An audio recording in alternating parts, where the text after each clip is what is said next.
Hi, everyone. Welcome back to the Meme Team podcast, where we dissect the marketing strategies behind breakout cultural moments. This week, I'm welcoming back Christina Garnett, the author of Transforming Customer Brand Relationships and The Pocket CCO, a fractional chief community officer who helps brands turn customer love into a competitive advantage. She's been on the show 5 times now, which is a new record, which makes her basically family. Welcome, Christina. Thanks for having me. I'm going to have to get one of those like SNL 5 host jackets. I know. I should create some sort of badge or something. Awesome. Okay, so this week we'll be talking about Xbox doing the most fan-forward brand reset that we've seen in a while, Nike having a really confusing week, Netflix making short-form content a front door to the streaming, and Tim Cook stepping down from Apple. So I'm really excited about this Xbox rebrand, basically, going back to drawing from the inspiration from like the early 2000s when like they were that, bright neon green, color. So this is coming since Asha Sharma took over as Xbox CEO. And I remember when like it first was announced, just complaints, right? But so far, most of those bros are starting to like take, back the negativity, right? Mostly because she's lowered the price of the Game Pass, which is essentially unheard of, lowering prices in this economy. She dropped the Microsoft Gaming and returned it to the Xbox name across the whole division. Ended the This is an Xbox campaign, announced Project Helix, started reevaluating their approach to exclusivity, committed to flexible pricing and fan requested console features, and revealed this new logo that really fits their dark sci-fi aesthetic that's like original to the Xbox. So the name change reverses the 2022 rebrand from Phil Spencer that after the merger with Activision Blizzard, that kind of just made it a lot more bland and really made it fit more with like the overarching Microsoft brand than it did leaving it with the Xbox logo. And it made it seem very like corporate and bleak, as opposed to being punk rock, kind of like what the Xbox started as. Like now that we're kind of seeing, these changes she's making, really seems as if she's going back to like the actual love of the game and like paying attention to like what the fans are saying. So I'm not very big on like, in the gaming world, but it has been great to kind of see a retrench into previous brand aspects that they know have worked. And this is something that I feel like we've discussed here a couple times, like when we had the whole Cracker Barrel, logo incident, that sometimes trying to modernize your brand does more harm than it does to just go back to like first principles of like, this is what our customers like us for. It's like, it's been amazing to see her kind of like, retrench, knowing that that's like the best way to make the brand work, and then slowly proving to like the people that to gamers that like she knows what she's talking about, because she's bringing it back to that. Now, Christina, I know that you kind of like gaming and your kids like it, so would Yeah. love to know your thoughts here, and like what you think. Yeah, so I married a gamer and then I brought Yeah. 2 more gamers into the world. And so There you go. I've been absolutely following this story. I think a lot of us Phil Spencer was such an institution at Microsoft. We also lost Sarah Bond too. And so when they both left, obviously any change is going to create uncertainty for Mhm, customers, for fanboys, for everyone in between. And so I definitely was one of the people who was like, I'm not going to make any judgments, but I'm kind of worried. Like, mhm, how is this going to go? What is this going to look like? And when she was presented as the heir apparent, it was kinda led with what she's come from is she's led AI divisions, and so for mhm. gamers who are like, "Oh, no," they kind of already assumed, like, where this was gonna go, and so it's been really lovely to see that she's very clearly listening to the fans to figure out what they want. The "This is an Xbox" campaign is kind of notoriously hated both internally and externally. There's a lot of the work that I do has been doing more and more into sociology, and so when you look at Xbox gamers versus, like, basically, like, they call them, like, Sony ponies versus, like, Xbox fanboys, Mhm, and mhm, so there is a deep social, like, identity theory around those fans and how they identify themselves, what they kind of like pledge allegiance to, how mhm, they cheer for Xbox when they get an exclusive that Sony doesn't get. Like it's very territorial. And mhm. so the This Is Xbox campaign, for people who don't know, it was basically a, this phone, well, this is an Xbox because it can play Xbox games, or this computer is an Xbox because it can play Xbox games. But what it was doing is it was removing the core identity from the console itself, which was Mm, obviously very off-putting for a lot of gamers. And so I love the going back. I love the logo. It's giving Xbox One. Like mhm. it's giving all of those, and so, as long as we don't see the red ring of death, I think we're gonna be Yeah. fine, but it's been really lovely. I mean, you can tell, like, Yeah. the Gamer Pass, number had like, the price has gone down monthly in a world where every other subscription is going up for no Mhm, reason at all. Obviously, the logo and the rebrand, but, I mean, so far, it seems very clear that she's been listening to the customers, and I'm obviously a big fan of that, so I'm happily surprised, mhm. and loving it so far, so I'm very happy that they found their footing and they listened. Yeah, yeah, yeah, yeah. I think one of the favorite tweets that I saw was pairing the like ratatouille, the character when he eats the ratatouille for the first time and he remembers when he was a little boy, right? And so Yeah. pairing the new logo with like the bright green, console that like was one of the originals that the gamers had. And I think that playing on that nostalgia, I think it's like the first like major brand and certainly of the ones that we've spoken about here that has like really gone full tilt into nostalgia and Mhm. had that been the play, right? And Yeah. I think it's so I think you could smart to compare it to play to that. Burberry. Yeah, yeah, yeah, yeah. So it's like it's a heritage play, but, like, Right. Xbox's heritage is different. It's not gonna be like going through the Cotswolds and having, like, the plaid, but I think it's definitely the same play. It's they're going back to their roots. Yeah, yeah, yeah. I know, which is kind of crazy to think about for us millennials that the 90s are now like roots and like heritage, you know? Yeah, But I think that that's like what works, where it's like, okay, let's go back to that original feeling of opening up, the box that you get on Christmas Day, right? Or your yeah. birthday or whatever, and celebrate that feeling and have it be, a reversion to the actual like gaming, right? Mhm.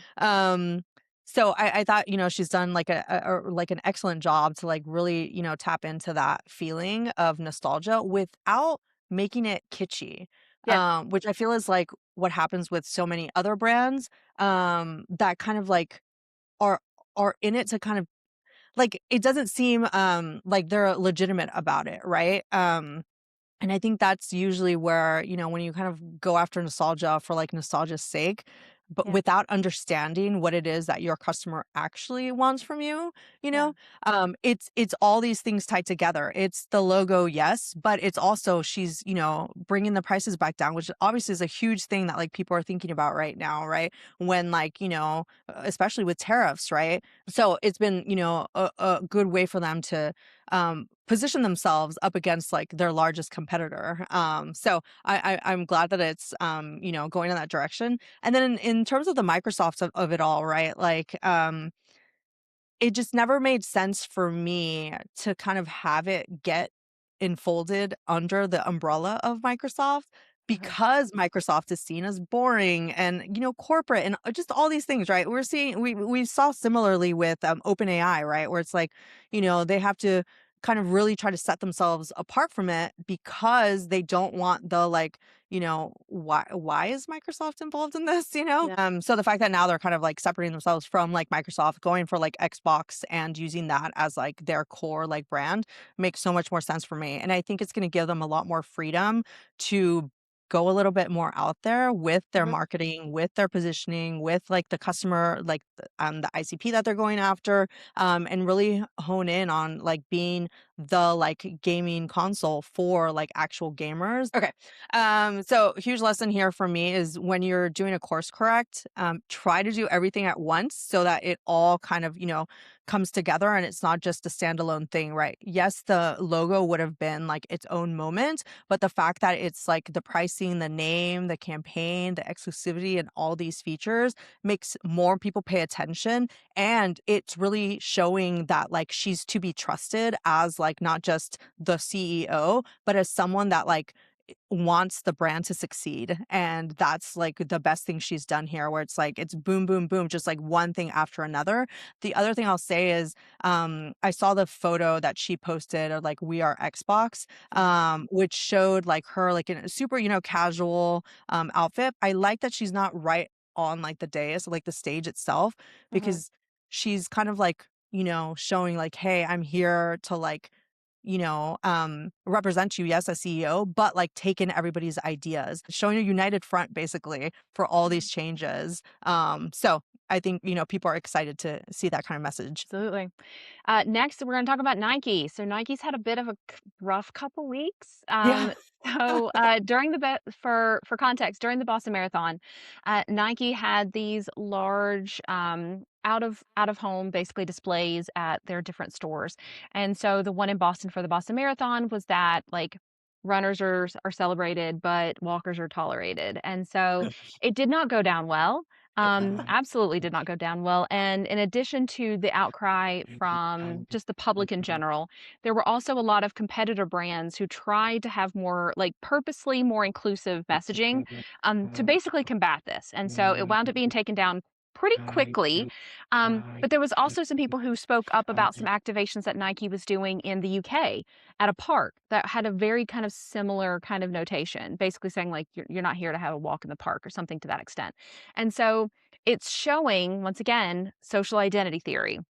So there was a lot of people who loved it that were like, "Ooh, it's edgy," and like, "Why are we always so offended by things?" And there was other people who were like, "No, seriously, like, what if you walk because you just had surgery? Or what if you walk because you have a disability? Or what if you're walking because, like, that's what you can do? Like, why are we using this kind of language?" And so it became quite polarizing online. The usual talking heads came out to kind of give their whole spiel on things.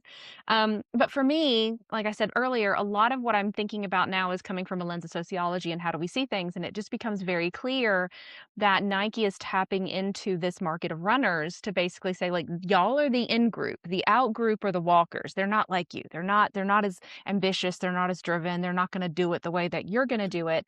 And kind of throwing shade on them. It's like the we want the runners and the walkers like, yeah, fine, you're here. And so from a sociological standpoint, it's really fascinating to see how people are reacting to it because it does come down to do you immediately, whether you realize it or not, associate with the out crowd?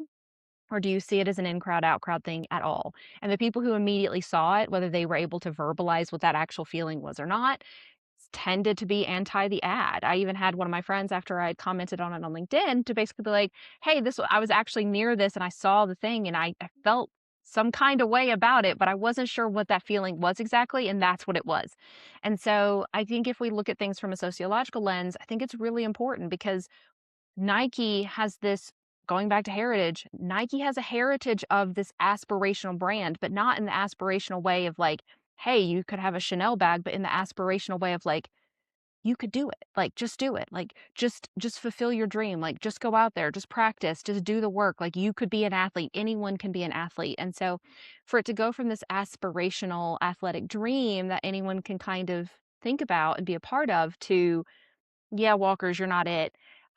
It's very interesting, and I think Nike learned a really valuable lesson that, like, yes, you could be edgy, but there's gonna be consequences, and yes, people are talking about you, but it isn't necessarily what people are gonna wanna say, and so it's very it's a fantastic case study in how humans react to other people.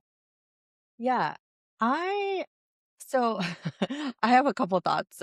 Yeah, And it's not necessarily that I disagree. uh-huh. It's more that I don't think that marketing needs to be the same across the board for everything. And I think for I agree with this that. particular situation, given the context that it did take place at the Boston Marathon, which is one of the top marathons in the world, you have to be at a certain level to make it there. This was an out of office like campaign that was meant for the runners.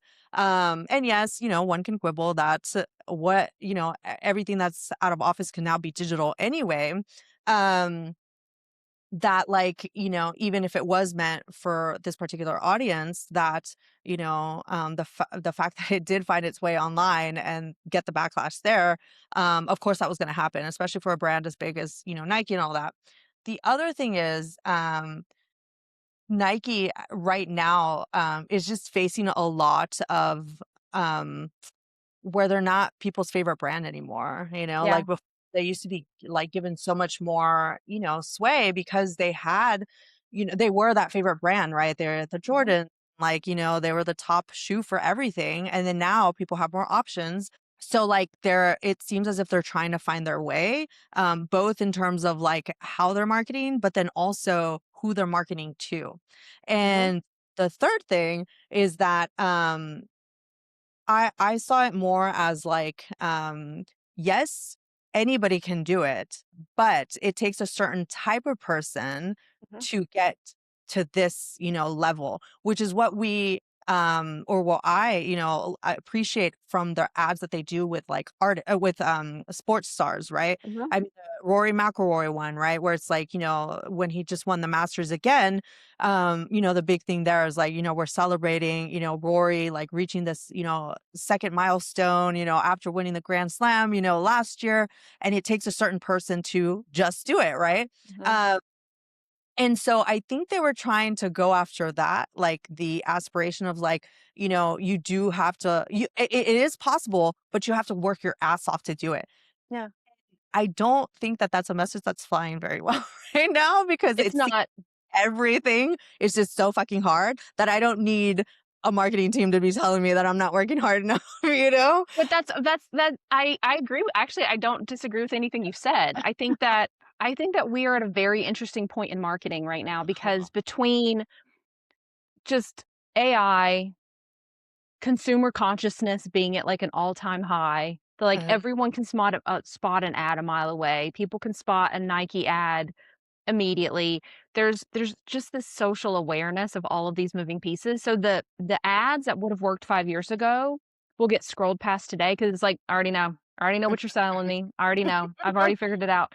mhm, And so I think there's that, and then I think what you said is really great where it's like, yes, you gotta work your ass off, but there's a way to say, like, you can absolutely do it, but you gotta give it 110%. I mhm. think there's a difference between, like, you gotta give it 110%, and I see you, lazy ass. I see you walking. Like, why did we go there? Like, why are the walkers Yeah. catching strays? And Yeah. and so I think I think that and I'm also glad that you brought up, like, the out of home versus it showed up on social. I think that that is a perspective that marketers need to be hyper aware of, is that you have the opportunity for 360 distribution of your content. Mhm. Like, ideally, you want it to anyway. You want your Yeah. out of I home mean, to the be best out of screenshotted and put home, on there. Yeah, right? the best out of home winds up doing better on Mhm. social than it does in Yeah. out of home just because, like, anyone can see it. Like, Yeah, yeah, it yeah. creates open access. Mhm, And so I think it's a mixture of, like, wanting to be edgy and wanting to do, like, an edgier version of their messaging mhm. to a population that is like, why you gotta be mean? Like, why you gotta and I think if they had, like, tweaked it just a little bit, like, just a little bit, it would have been better, but it's just I think we're also just, like, hyper burned out and hyper negative, and I Mhm, think the things that I love from Nike are not the things that make me feel bad, they're the things that make me feel like, "You know what? If I did wake up at 5 o'clock tomorrow morning, maybe I could be something special, but I'm not gonna do it because 'cause I'm a lazy ass." But if I did, yeah, and I showed up every day, like, aspirational positive versus yeah. aspirational negative, I think that we are all looking for, like, the good stuff. Like, I think if Artemis 2 taught us anything, is that I wanna believe in the human spirit. I Mhm, wanna believe that humanity can do great things, and then when all the astronauts spoke about their experience, every single one of them was humble. mhm. They are all smarter than me, they've all outworked me, they've all like, they have literally lapped me and the moon. But they would never come across as condescending. And I think Yeah. that's the miss, is like, you can absolutely inspire people without being condescending and making them feel like they're lesser than. Like, they're gonna Mhm, feel lesser than compared to an astronaut anyway, but mhm, mhm, mhm, I didn't feel like that. It made me think of my hero, Sally Ride. It made me think of, like, oh, mhm, I remember mhm, little Christina wanting a telescope when she was 10 years old. Like, mhm. that little girl watched the Artemis too. I Yeah. think that's what we need, and I think that's what Nike needs to get back to, is, like, aspirational in a warm and fuzzy way of, like, these superhumans can do Mhm, these mhm, things. mhm. These athletes that have given their lives for their sport are able to do these great things, and you're not a horrible person because you didn't do it, but, like, look at what they were able to do because they put themselves forward. I think that aspirational nature in a Yeah. positive and wholesome way is honestly what we all need right now. I think we all need like a I mean, warm I've digital been hug. talking about that for a while now, right? I have my, Monsters Inc. theory, which is, Mhm. we got to start making people pissed off and sad and, all those negative feelings and move them Yeah. over to like laughing and joy and everything. And then the latest one is just like this competency porn, which is like people Yes. want to see people do Yes. really well at what they're doing and be good at it, and be inspired by that. And I think Yeah. that's kind of what they missed here. The other thing that kind of sucked, which is funny that it happened a week later and not the same week, because then for sure it would have made it even worse, is that the London Marathon that just happened, there's two men that ran a sub 2 hour marathon for the first time ever, breaking records. And the shoes that they were wearing are Adidas shoes. So it kind of shows that, like, okay, but Nike, you're not that girl either. Like, you're not the one that's helping runners reach these, high Yeah. levels, right? Um, I will say though, they did kind of like, um, turn it around a little bit by being like, "Hey, congratulations to these runners and to Adidas for like this, human achievement," right? And that was like the first time. It's like, "Ha, you got it. You got the fact that like you can congratulate other people, Yep. other brands, and still, bring it back to yourself, but not make it negative." So if they do head in that direction, I think there is more room for, people to not be pissed off at them Yes. for like making these mistakes. But it does take them, continuing on in that direction. But it does show that they recognize that, it was a problem. I do think there's a world where that messaging could have worked if they had started going in that direction a little bit before. For them to switch to just kind of being more exclusive and like trying to keep people out, is jarring when like the messaging last year was like anybody can do it, you just have to work hard, like, go out there and do it, just, wear Nike or whatever. So it's like you kind of have to ramp up into like a complete, Yeah. 180 of the messaging that you're sending. And that's also like a thing that I think they could have worked on before, to be dropping, that like change. Mhm. Because it's true. I don't expect that I will be able to run a marathon if I'm not out there, doing the work to do it. Yeah. But there's a way to say it and be, to be marketing to that in group. No. But I don't think that the in group also appreciated that messaging either, It which didn't. is why, yeah, most people kind of just were like, well, you're on your own. Well, runners are also a very interesting breed, and so I have friends who, like, do distance running. Walk or run, if you're there and you're Mhm, doing it, they will treat you like a fellow warrior. There's a mhm, reason why, like, there's always someone that is passing out near the end, and people will stop and slow their own time. That mhm. happened in Boston too, like, there were 2 guys that, like, found this one guy, and they completely messed up their race time, but they helped him cross the finish line. Like, there's a camaraderie there that I think they forgot. Mhm, That, like, unless you're there to win the whole thing, you're gonna like, you don't care. You're not gonna be looking down on other people. You want it, and honestly, most runners, they wanna beat themselves. mhm, Like, they're always talking about their personal best. They're not talking about the next person, and I think that that's mhm. really important to note. Yeah, no, I think that's super super interesting. Yeah, so the biggest lesson for me is you really need to have a core understanding of what makes people love you. Mhm, That's a huge thing. So if you are a beloved brand, it's very easy to think that you're just gonna you can coast and like forever be loved. When you're up there, now you're on a pedestal and people can't wait for you to make a mistake. If any other brand had done it, it wouldn't have gotten nearly as much fanfare, but it's Nike and Nike's not supposed to miss. So when mhm, Nike misses, it becomes something that everyone talks about. Love it, mhm, hate it, it's too edgy, it's not edgy enough, all of the things. And so I think Nike has to remember its responsibility. It has to listen to its audience, it has to understand its ICP, and it has to come from a place of like, "You're Nike. You can create really good work that isn't condescending, that isn't dismissive, that isn't alienating." And so there's a way to create that aspirational content that taps straight into the in group without making people feel othered.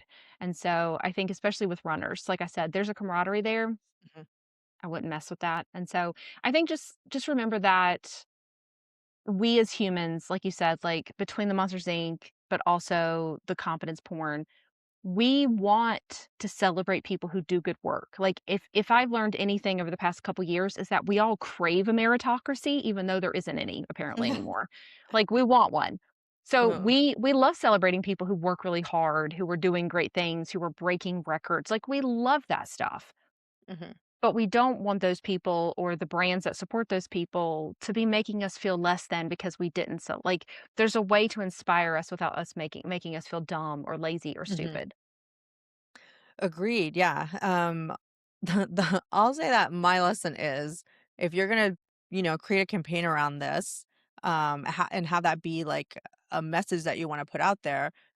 You either have to make sure it's gonna, work out, or B, you better stick to it. I think part of it is the fact that they did take it down. They took it down very quickly, which means like they weren't 100% about it, right? Mhm. And if, that like doubt shows that like you weren't behind it in the first place. Um and to do it on such a big stage, like the Boston Marathon, to test out new messaging in that way is kind of wild to me.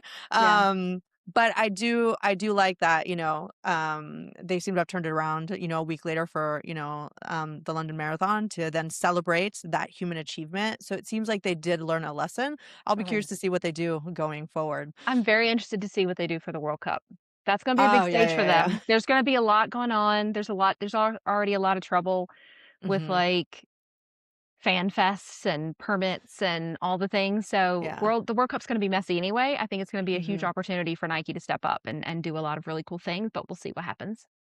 Yeah, I mean, Adidas has kind of taken this the London Marathon. They announced the shoe, right, which is gonna be like $500, which is insane, but it's a limited run, which, shows it's not for everybody because it's not, right? Well, they love Adidas. They love Adidas in the UK. I mean, they call it Mhm. Adidas, but Yeah, yeah. they like an Adidas Samba, like every time I go to Uh-huh. London, I see Mhm. hundreds of them on the street. Mhm, Like they mhm. love Adidas over there. So it also makes sense for the placement. Yeah, yeah, yeah, yeah. And then I saw that they released dog jerseys Mhm. for the World Cup teams. So, I expect that those are gonna be making the rounds, especially here with, Americans who love their dogs. Yeah. They might not love soccer, but they love their dogs. So Yep. if it gets them to participate in soccer in some way, I'm all for it. Okay. Cool. So my next topic is going to be on Netflix. Two things happened this week that I think are, super interesting. One is that they just announced that they're going to have a TikTok like app, that's going to, be sharing vertical style videos, as a discovery feed for its mobile app, which, if you, pay attention to, TikTok and Twitter and all, like you have, all the Netflix, accounts and lots of like fans dropping, fan cams, like short clips from the shows, movies, video podcasts that, we've started, seeing on the platform from like The Ringer and Barstool. So they just have a lot more content that people watch short clips of, right? Like we talked last week about the clipping economy and how just clips in general are where people are getting most of their news, most of their like pop cultural references, how they're learning about new content and new shows. So it makes total sense to me that Netflix would, try to do this on their own since they're already creating the content anyway. A couple of things that I think are like super interesting will be if they start trying to hire like fans who, build out those fan They cams. should. They They better. should. They better, right? Because like HBO has done that for ones that have created like heated rivalry, fan cams and trailers. So there's a lot of fans that are like really at the, edge of like creating all this type of content. And I mean, on my end, like I've seen so many more like summaries of shows that I'll probably never watch, right? Mhm. Like I feel like Netflix is particularly designed for just getting summary clips, like, Yeah. 2 to 3 minutes longs of like their seasons, because I'll probably never watch them, but I think it's interesting enough for like short form Yeah. film. Um, so I thought that was, I think it's, a genius idea, more so than Disney, who is also doing Verts, Yeah. which I don't think is going to work unless they fully focus on like kids as like the demographic. And then Peacock has also said that they're, going to do something similar. And then the other thing that that came out this week that Adweek reported on is that Netflix's Running Point season 2, which is the Kate Hudson basketball comedy, is integrating 6 brands directly into the show: Mhm. State Farm, DoorDash, Lexus, Ally Bank, Sephora, and Google Search. Um, and I thought it was like an interesting way to deal with the problem that all these streamers have, which is how do we get sponsorships and get, advertisers without having to do commercials. Cause like Yeah. people are already so pissed off that you're trying to add commercials to Netflix context. So I thought that this was like a good way to like, formalize something that's already happening anyway, which is like getting, brands inside of shows. It reminds me of like the Truman Show when like she's Mhm. talking about, and this is the chocolate, that we're having as a family or whatever, right? I haven't watched them, but I'm curious to see how it would actually work. Particularly when you think about shows like Stranger Things, where it's like, do you go back to like the 80s and create, the brand's alignment there? Or like Bridgerton, which is like, well, we didn't really have, these these types of products back then, right?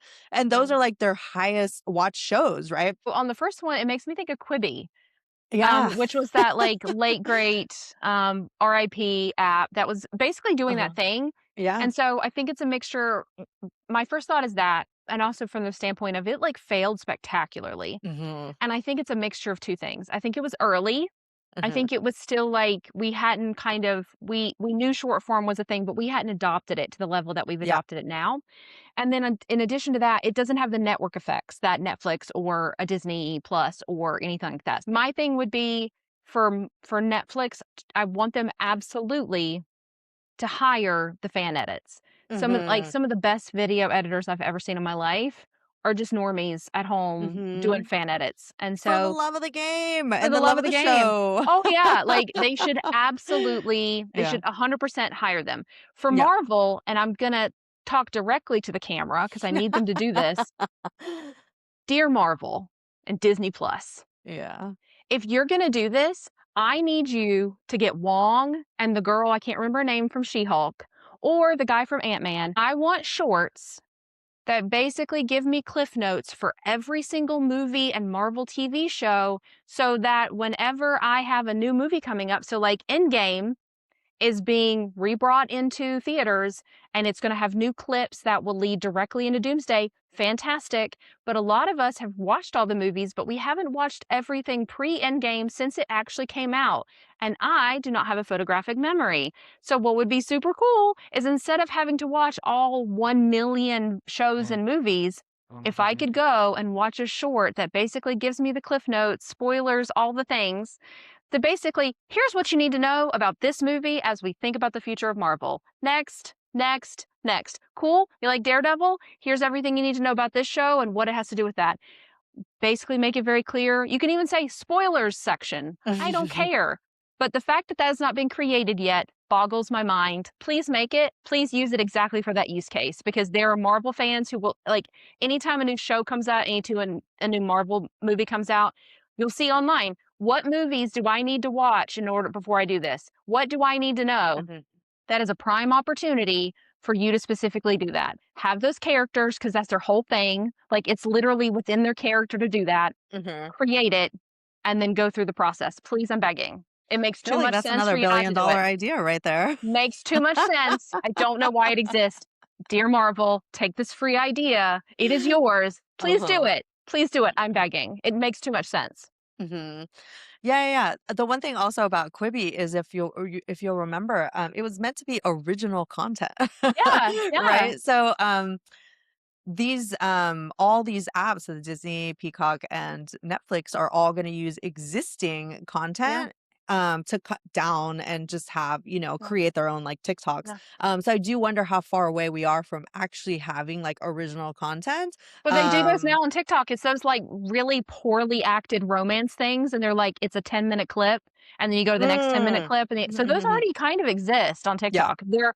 They're mainly like I've seen the, like, YouTube videos of, like, is it yeah, InStyle or something that yeah, has, like, a The Office style type, yes, yeah, show going on, yeah, so yeah, I mean, it is certainly existing, but yeah, I wonder, like, how long it'll take for, these things. I mean, the thing that you're talking about just reminds me of, so there like, now each of the, like, the larger Netflix shows have their own, like, podcast, yep, where it's like they're interviewing the characters and everything. I saw the Bridgerton one come up, and I was like, "That's really like, yes, of course you're gonna do that," yeah, like to interview like everybody in the show and just create your own content on top of mhm, the original content. One thing that I was thinking about is there's like rumors that Netflix is gonna buy like a studio here in LA. And I'm like, okay, so now if they're, buying these studios, creating their own like production house for like all these things, all the worlds that they now like have, right? Like we did an episode here where or a segment here where we talked about they have 10 worlds that are essentially like Netflix, owned, mhm, right? You have Stranger Things, Bridgerton, Avatar, and all those, right? Um, what can you do to create more content within those same worlds in order to continue the world building and keep your fans coming back to your yep, platform versus all the rest of them, right? yeah, And so like it just makes so much sense for like Netflix to do that and then eventually, have their own sort of like, Disneyland or Universal because yep, like they have these worlds that like exist within, Netflix.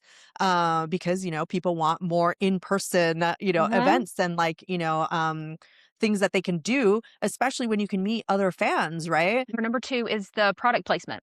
So if you look at the product placement and, like, the system in general, that's an Adam Sandler special. Like, the Mhm, way that he structured it, he basically hires all of his friends. He has product placement for everything. So usually by the time the movie is made, it's already basically pretty much funded.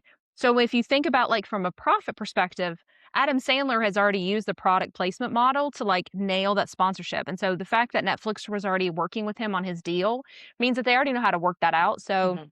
I think the main thing is that, like you said, as long as it's not like, "Hey, drink some Ovaltine," if it's not, like, hyper Yeah. weird Mm, and performative, I think it's gonna be fine. mhm. Um, I mean, we but, saw like, that it with the system's been F1 around. movie, right? Where Yeah, it's like yeah, the car itself mhm, had the logos of companies that paid to be, yep, featured in the movie. The yeah, main one being Expensify, yeah, and then Ninja, right? I remember yeah, very clearly seeing when they're making a smoothie and they have the Ninja blender, and I'm like, yep, oh, okay, that's very clearly like product yeah, placement. yeah, And we've had it also with, Marvel Studios, obviously, like the cars that get chosen to be in the film, right? yeah, James Bond, same thing, yeah, right? yeah. So Well, I even think Omega, like the watch, Mhm. like, Oh, yeah, yeah, Bond yeah, has a yeah, yeah. massive Omega Mhm. deal. Yeah, Mhm, that's on mhm. purpose. Yeah, yeah, yeah, yeah. We've seen it so much in like movies, so the fact that it's like barely, making its way Yeah, down into TV, it took long enough. yeah, But it is interesting that they chose basketball or a sports show, which because sports. So much of like sports content has like ads like on everything. So a couple lessons here. Clips are here to stay, folks. If you haven't figured out how to create video content, short form video content in some way for whatever it is that you're trying to do, podcasts or blogs, newsletters, all of that, if you haven't found a way to do that, start trying to figure that out now, testing out like that messaging, like, what is it that you're actually putting out there? Going back to the competency porn, like that sort of video is doing super well right now because people want to hear you talk about things that you actually know about. We talked about this last week, and I think a huge reason why clipping is becoming more and more of a thing is because people really hate ads. And they hate that with like podcasts, increasingly you get, that ad, read in the middle, right? So by, using clips, people are just like, well, I'm just gonna skip all that, just get to like the highlight reel of everything that they want me to, learn about it and just do that. So here we have Netflix figuring out a way to put products in front of you in a way that isn't as obvious. And I think this should be one of the things maybe we accept a little bit more so that we get more of this instead of ad reads. But I feel like people are going to be up in arms about ads in front of their faces regardless. yeah. But maybe this is a happy medium of like if you can get that to help fund, your TV show or your movie or whatever, like Adam Sandler, other thing for you to think about there is like what can you as like a brand do to like maybe, work with not Netflix, I don't know how, but like figure out a way to become a brand sponsor for like, big TV shows like this to get views in a more organic way, I guess. And you Perfect. So the next one is Tim Cook. Tim Cook is leaving Apple, and I think that it's not just an isolated incident. I think that it has a greater conversation around leadership and AI. It feels like wherever you turn, wherever you go on social, there are conversations about how AI is replacing people and how like normies like myself are basically going to be replaced by AI. And there also seems to be not only backlash, but also this conversation of like, well, what happens to leaders? What happens to C suite? What happens to like the people in leadership when AI comes in?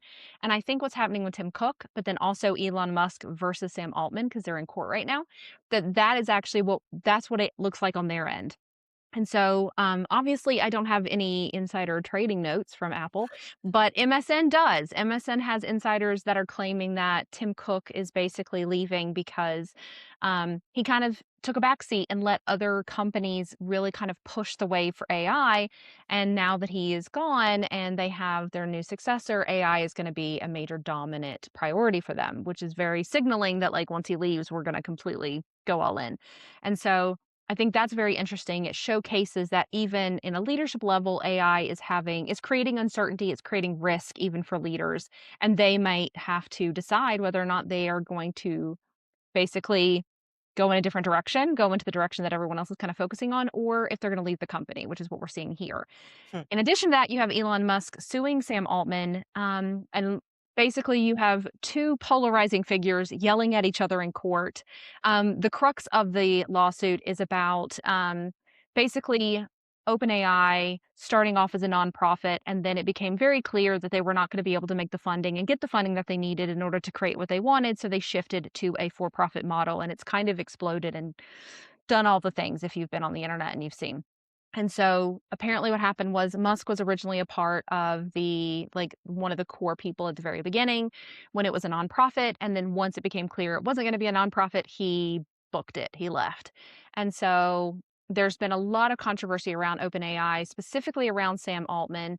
He tends to have the same kind of gravitational pull that Elon Musk does. He's deeply polarizing. He's got his deep devotees. He's got people who hate him. They have both had kind of like exposés.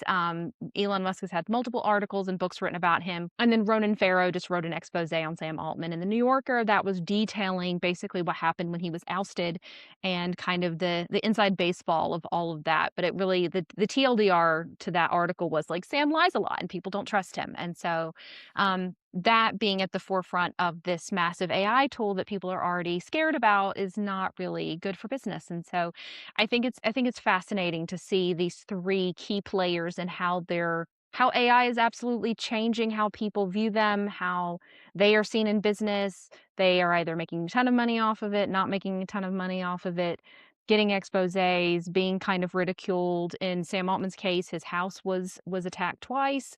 Just a lot of stuff. Yeah, yeah, yeah. I think the Tim Cook news, most people kind of felt it came out of nowhere. So Mhm, it was interesting to see MSN mhm. piece come out saying that, like, it's basically because he, fumbled to AI and like the response, which is also funny because I had recently heard how like it basically worked out for Apple that they didn't start doing any of the AI because now that Anthropic, OpenAI, Perplexity, and Grok are all kind of like fighting to, be the supreme, AI. They're kind of opening up the exclusivity deals that they had like signed. Mhm. Like OpenAI just recently announced that they're no longer going to be exclusive with Microsoft, which means that they're opening up to other, services, mainly Apple, right? So that they, could find their way into your iPhones basically, right? And then obviously, people are talking about, oh, like maybe they just acquire, Anthropic and like just, own that and, put their backing behind one of the horses. Um the other thing though is that John Turnus, who's coming in, is like the SVP of hardware engineering. So it's interesting that, you know if Tim Cook did choose a successor, I mean, it's a successor in the hardware division and not necessarily the software side that Mhm, would potentially do more of the AI. So I do wonder how much they actually are going to go full tilt into this. mhm. Because, the other thing that talking heads have been saying as well is just like that Apple as a product maker has kind of also started diminishing as being like the best of the best. They're not really coming out with new products, right? It's Yeah. still an They've come up iPhone. with It's cheaper co still a it's cheaper. There's, like, a cheaper right. MacBook that they released, and I was like, "Apple, I love this, but I hate this for you because what does this Yeah. say that you have to create this?" Yeah. Yeah, you're right. Tim Cook's been there for a while now, so, like, maybe there is, a room for new leadership as we're seeing with, like, Xbox, right? Maybe this is a chance for a new CEO to come in, have new blood, new ideas, and take it in that direction, right? Because even, like, when you're talking about, Tim Cook's, being, like, the CEO, it's not that he was there as, like, the most innovative guy. He was known as a logistics master, right? Like, where Yeah. they would be able to, do what they needed to do to build as many products as fast as possible in China and like, figure out how to do everything logistically. He did that, right? So he was successful in that regard. Yeah. I think at the, expense of new innovative like products, which is kind of like that brand identity for Apple. So I'll be curious to see Mm. if they do kind of start reverting back to some of that, original marketing that they used to have. Some of the most famous like marketing campaigns come from like OG Apple, right? Mhm. So I'll be curious to see if they do kind of like lean on that and try to like, go in that direction when you know, they had such a big moment during the Artemis 2, like space, the rockets, because like you have the astronauts using the phones Yeah. on, camera. Yep. Um, and they didn't really do much with it, which was kind of Yeah. interesting. So I'm like, is this just because it's a changing of the guard and you want to like allow the new guy to come in and like do his Oh, I thing? would if I was at Apple, I would treat it the way Omega did. Like, every time you see Omega, like Right? like Rolex will try to say something and Omega's like, "Nope, we were on the moon first. Say less." Yeah. Like, I would make it my entire personality that we I were a part of it, know. but Ugh, it's interesting. it's crazy. I think that Apple tries to, like, set themselves above the conversation, Mhm. so it's like it lessens them if they join the conversation and kinda fangirl with everyone else. I do think it's interesting the new person that they have because I think it showcases that between him and Tim Cook, that they realize that they cannot replace Steve Jobs. Like, I Mhm. think I'm glad that they've picked someone who's, like, deeply entrenched, has, like, an engineer buy-in, so they have the credibility, so, like, the tech boys are gonna accept this person and be like, "Yep, they're smart Mhm. enough. That's a good person," instead of Mhm. going for personality. I do love that they don't go for personality because there are brands who have absolutely had a cult of personality CEO, and Mhm. then they try to bring on someone else to fill that hole, and they are not doing that. I think that's very smart. I think it would Mhm. be a massive distraction, and it would be very obvious if they were trying to, like, usurp Steve Jobs. I think they've realized over the years that, like, no one's gonna be able to fill those black I mean, we're turtlenecks. seeing Like, that he's on the other end just with Sam Altman and Elon Musk, right? yes. Like, woe is the day when those CEOs have to be replaced, right? I mean, Sam Altman may be a little bit easier because he hasn't been in the discourse as long as Elon Musk has, right? I mean, the original Iron Man, right? Elon Musk is Hammer, not Tony Stark, but Yeah, yeah. that's me being very deeply Marvel entrenched. At the But yeah. time? At the time? Yes. Or He's like Hammer. now? He's Hammer. Both, Interesting. both.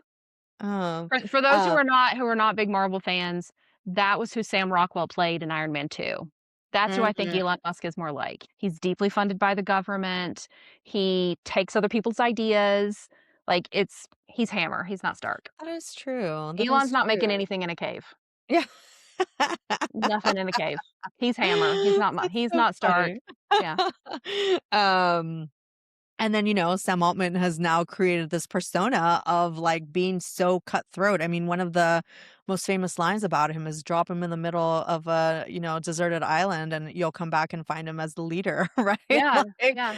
that says a lot about what people think about you, both in terms of like, there is like an awe and respect for that game, but then also like, holy shit, yeah, he's gonna do what's necessary to get to that point, right? Mhm, So it is an interesting, point because, mhm. as much as we say, yes, marketers are gonna be replaced by AI, it just shows this like lack of understanding of what actual marketing does, right? Yeah. Well, and until AI can learn discernment, we're gonna be fine. I'm a firm believer in the revenge of the humanities. I think we're Mhm, gonna see I think we're gonna see we're gonna continue to see massive layoffs. Then the price of AI and the tokens are gonna be too expensive, and so mhm, that's gonna a lot of people that were previously, like, gung ho on AI, I don't need humans," are gonna realize that the human labor is actually less expensive, and it's actually able mhm. to create better work. So you're Yeah. gonna see it shift. We already seen some of, like, the tech CEOs coming out and saying like, "Oh, wow, Yeah. like, this is actually way more expensive than we thought it was gonna Yeah. be." Well, Um Anthropic you saw that Anthropic got rid of, Claude Code from Pro, and then they got Mm, caught, and then they put it back. that's right. That's right. Yeah, yeah, yeah, yeah. So it's Yeah, gonna I saw but the thing is that, like, the AI is it's using too many resources, it's very, very expensive, and they've basically given us the as free a ride as they can give us. They're gonna have Mhm, to start seeing return. There's been too much investment in it, and the only way to get mhm, that money back is to raise the prices, and so there's gonna be a price level for everyone, even the people who were, like, hyper love AI, like, love it to mhm, pieces. At some point, they will get priced out, and mhm. so you're gonna have to go back to traditional work. You're gonna have to go to humans and experts and things like that, but I think a lot of people are gonna start they've seen the telltale signs of AI design, of AI writing, and so it's gonna go back to in order to stand out, you have to actually like, you Yeah, yeah, literally yeah. can't create AI content if you wanna stand out. Someone launched a, like, AI that will, like, put in misspellings in your content to, like, try to prove that, like, you're human. And, like, last week we were talking about how, particularly in, like, movies and film, one of the huge reasons why I think, Project Hail Mary was, able to promote so much of their content by having the cinematographers and the directors kind of talk about their process and how they created, the sets and, like, the costumes and all that, is because people really like seeing human creation Yeah. creating these things and not AI having to use a green screen to Yep. create space, right? And I think that a lot more content is going to head in that direction. And that kind Oh, of like yeah. segues into so Andor won a Peabody.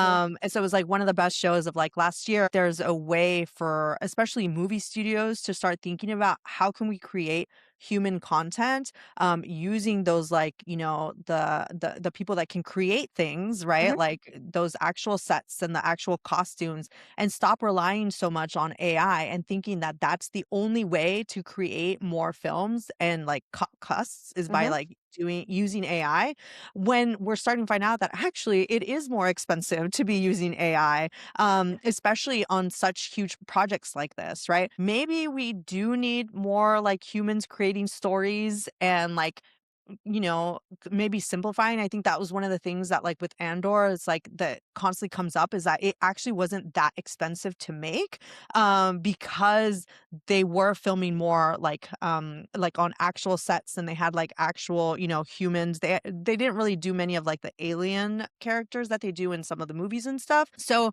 I think that those of us that do care about like art being created and storytelling, narrative and all this, to start giving more of the money towards, that Mhm. direction. So it's kind of been really cool to see like the acolyte kind of, make it back into the conversation because people are discovering it now for the first time, and you have a bunch of new like viewers actually watching it and being like, hey, this actually wasn't as bad as the haters made it out to seem. So I do hope that there's like a we're rethinking how we're, creating, especially within like Star Wars and Marvel, Mhm. and creating more human stories and not just trying to rely on CGI and like, green screens to like create art. So, Christina, I know you're a huge Star Wars and Marvel fan, obviously. So, would love Oh, to know your thoughts. I know you weren't the greatest fan of, the Acolyte. I wasn't either, but I think, yeah. you know, the bigger lesson of like creating new ideas that aren't just the same old characters is like what appeals Yeah. to me. No, absolutely. So I did not get through the whole Acolyte, although I know how it ends and like all the major story beats. I got through the first 2 episodes and what I left with was I love the concept. I love that it's other than like the Skywalker saga. I love that it had very interesting stories. I actually love the idea. Like, I'm not one of the haters that's like anti-women. If anything, I'm protesting at Disney's door to be like, where's Mara Jade? Where's my girl? Mhm. Like, where is she? That's what I want. I want her front and center. Um, the problem for me is that the story was great, the writing was not good, and the sets were giving CW 1998. I don't know where the money went, like, I hope someone got a $1,000,000 house out of it because the money went somewhere. I don't know where it went, it did not go to those sets. Absolutely not.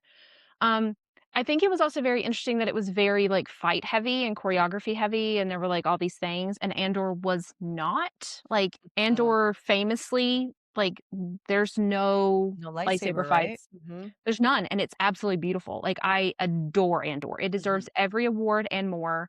I'm still mad that, like, the women Right? did not get any of the Oh, nominations. Like, yeah. Mhm. what do you mean none of them got it? Like, they Mhm. all were absolutely phenomenal. But I think it comes down to storytelling. Mhm. I think that also plays in with the AI thing, which is you can have AI write your novels, but there's a reason why everyone can see it a mile away. There's a reason why, and we're seeing this in the publishing industry where there's a lot of AI books that are like clearly AI that are getting pulled, and people were able Mhm. to be like, God, this is horribly written. And it's because AI, the discernment, but also AI it's always going to create based on what it's learned. So it's not going to be able to create something that's wholly new. It's not going to be like it can be an echo of someone else. But it isn't going to create something entirely new. And so storytelling is a huge opportunity for people to come in, showcase what they know, showcase their craft. And that's a beautiful thing.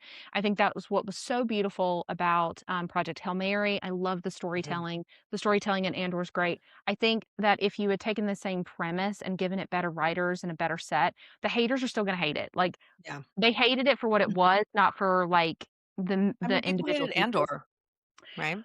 Those people, that's the I feel like biggest it's the red same flag. people, Like you that's know? just like tell me you don't know what you're talking about without telling me you don't know what you're talking about if you didn't like Andor. Yeah.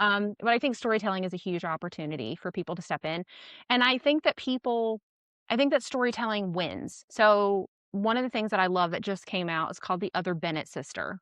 And it's about Mary Yeah. Bennett. It's basically a side story adaptation of Pride and Prejudice, but from Mary's perspective, and it continues the story past where Pride and Prejudice ends. I'm a major Jane Austen fan. I absolutely adored The Other Bennett Sister Mhm. because it was faithful where it needed to be faithful, and then it explored where it could explore. And the cast was fantastic. It was beautifully shot. It definitely had like Jane Austen's fingerprints all over it. It was so beautifully done. This But is it was on storytelling. BBC or PBS? BBC. Okay. Yeah, yeah, Yeah. yeah. Because I know there's that other Pride and Prejudice coming out on I'm Netflix, right? I'm worried about it. The girl who played Mary in The Other Bennett Sister also auditioned for Mary in that one, and they didn't pick her because they didn't think she was Mary, and I was like, "Girl, that is Mary. Jane Austen's ghost could tell you that was Mary." Their persuasion is I need, like, emotional compensation for what they did to that book. So, I'm not Okay, pro that's the Netflix on Dakota them one, touching Jane right? Austen, so I hope that they do a good job with Yeah. it, but I am not like, the casting's fantastic apart from she's a perfect Mary. But we'll see, but yeah, Yeah, yeah. I mean, I have heard definitely pause. because who is it? Jack Loudon is Darcy, and people are saying that's not my Darcy, because I he's like love blonde Jack or a Loud redhead or well, he's something. ginger, yeah, he's ginger. Yeah. I love him. I love him. He's like a hot Simon Pegg, and so I love him, but he does Awesome. not give Darcy. He does not give Darcy. He gives Knightley. He'd be a great Knightley. Mm, that's funny. I don't think he'd be Darcy though. No, I agree with that actually. But That's yeah, funny. we like him. He's Yeah, Saoirse I mean, Ronan's people husband. have their, yeah, yeah, yeah, no, I know, and they had their, kid recently. I love them together. Mhm. Yep. Um, yeah, because well, what was it? It was reminding me of I do remember though that, when, what's his name? Matthew McFadyen was, announced, people didn't like him either, right? Because Oh, it's he's like you had great. Colin Firth, I love who's them like both. They the scratch Darcy, different itches. They scratch like, I will not choose between them. Yeah. They are 2 different purposes. When I'm Yeah. in the mood for one, I'm not in the mood for the Mhm, other. mhm, I mhm. love them both equally. Mhm, mhm. Well, that's why I'm holding out for Jack Loudon because I love him too, Oh, he's um, great. I'm a big to fan. be But I yeah, agree, like, Darcy's gonna be I don't yeah. know, like, he was fantastic in War and Peace. Like, Okay. he Kind was of great in War and similar vibe, Peace. isn't it? He's I mean, like, he's a bit sillier in his War and Peace. He's not as stoic as Darcy is, so Okay. it'll be interesting, but he's a fantastic actor. I don't think it's a matter of, like, he can do Mhm. it, but, like, if I close my eyes, Darcy's got dark hair. He's got Yeah. brown eyes. Sorry. Yeah, yeah. Well, I think that's part of like pop culture now, right? Where Yes, it's like, yes, that's how we envision him to be. yeah, So yeah, it'll definitely be interesting to see it, yeah. for sure. So a couple lessons there is, yeah, in terms of Star Wars and like, storytelling and like narrative and everything, just like, how is it that you're kind of bringing those stories to life in your own marketing? Mhm, That's what like people want to hear. I just saw that Business Insider posted yesterday about how, founders are expected to tell their stories more and more. And I think that's just like a real opportunity for, the founders to, be out there and talk about why they're building what they're building and why they care. As we talk more about like, the clipping and like, posting and creating content, I really feel that like customers are expecting that more and more. Like customers mhm, want to hear your stories about like why you're building what you're building and why they should choose you, and less about product features, which can be so boring these days. And there's so many companies that are doing the same thing that mhm, it's just really like, how are you going to stand out when everybody has AI and everybody has the same features, right? So really going back to like why I care, why I'm passionate about what I'm building, and like talking about that. People want people that know what they're doing to prove that they know what they're doing and that I can trust you to be building this thing, and not just like talking out of your ass because like you wanted to create, it reminds me, YC just like had their request for startups come out yesterday. And I'm like, how many times has somebody come in and like built something because like YC told them to build it, but their heart's not really in it? So yeah. like, do they actually ever like succeed, instead of trying to find that thing that like you're super passionate about and then building that thing? So takeaways for everything is, yeah, pretty much, thinking about how you can be creating that content that people want to listen to. And yes, it's easier to do it in written form just because you don't have Mhm, to put your face out there, but more and more people want to see people's faces, and that requires you to be on video. So, yep, start testing out how you can actually create that sort of content. And then maybe it's not you as the founder, maybe it's like, people within your team that do want to be on camera, right? Like you mhm. have um people, no doubt, that are like subject matter experts talking about the product in a way that has a storytelling like narrative component to it, and not just announcing, hey, we have this feature, yay. Because like that's just not going to cut it anymore. And then yeah, nostalgia is still super in right now. We see it with Xbox. I wonder if we'll see it with, Apple. But yeah, figuring out like how you can tie it back to like your original like OG customers who like came to you for a particular thing, and showing that you notice them and you listen to them and you aren't just trying to extract money from them. And then the last thing is, yeah, thinking about how you can, like if you have marketing budget, how you can put that towards like new innovative ways of getting your product in front of people, and not just assuming that you have to go buy ads. I think for me, it really comes down to being human, and, Mhm. like, the best human wins, and so when it comes down to how can you be unapologetically human, whether it be through your empathy for walkers or it be Yeah. your storytelling ability or your discernment, I Uh-huh. think everything that we've talked about really kind of highlights that it's the human that's wanted right now. Yes, I definitely think we're gonna see that more and more, even if it's, in showing misspellings in your, like, posts, and then even, like, the competency porn that we're talking about, it's like people like that because they want to see that you actually are the one doing the work, Yeah, and not like, AI is doing it for you, or, you're taking somebody else's idea, but that it comes like from you. So definitely agree with that. Be human yeah, and prove it. yep. Okay. Thank you, Christina. Where can people find you? So I live on the internet. Find me on LinkedIn. You can find me on Twitter/X. You can find me on Threads. You can find my book at Amazon and Koga Page, Transforming Customer Brand Relationships. And thanks for having me. Yeah, and then you can follow me at Sonia Bashez everywhere, and the podcast at Meme Team Pod on YouTube, and then Meme Team Podcast on Spotify and TikTok. Thank you. Bye.